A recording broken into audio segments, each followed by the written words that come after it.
Jeff woke to Moth sitting beside him. "You still alive?" Moth lifted an inch or two off the floor, then settled. "Say something if you're not dead." "You bounced back 2 whole boards when you slammed into the door." "I'm alive," Jeff managed, though he hurt all over. "What's going on?" Moth shrugged. "I don't know.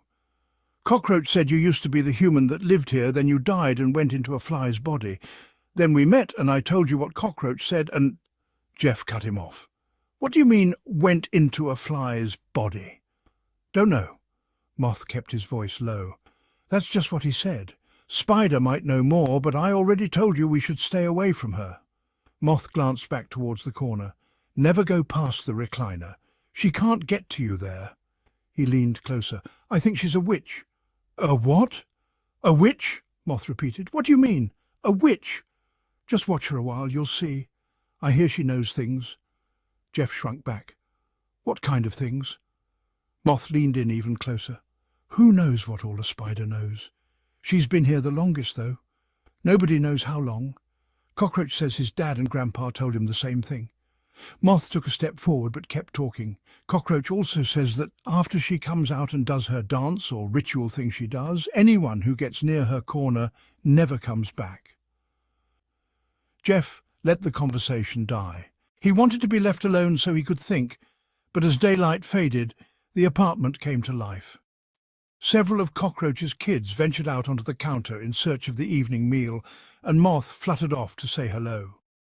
A beetle scurried along the baseboard, stopping occasionally to check his surroundings. A mosquito that no one seemed to know landed on dead Jeff's cold cheek, then quickly skittered away disappointed. Jeff watched and paced under the television.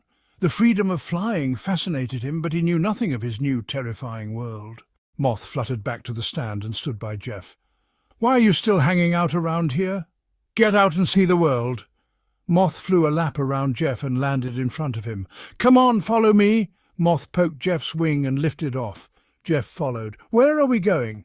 "You'll see." Moth paused. "Or here." He looked back at Jeff. "Spider's starting her dance. At least that's what everyone is saying." Jeff followed but slowed as they passed over his corpse. "I thought you said not to go near her." Moth circled back to him.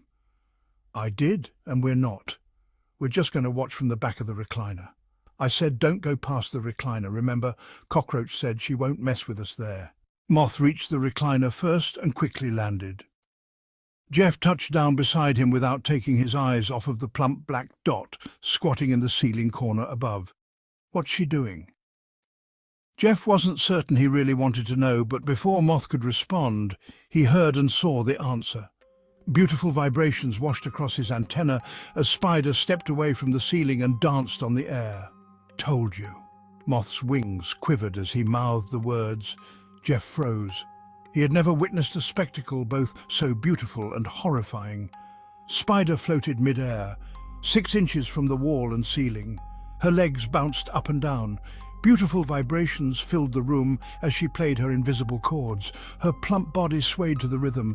The sights and sounds overwhelmed Jeff and he couldn't look away.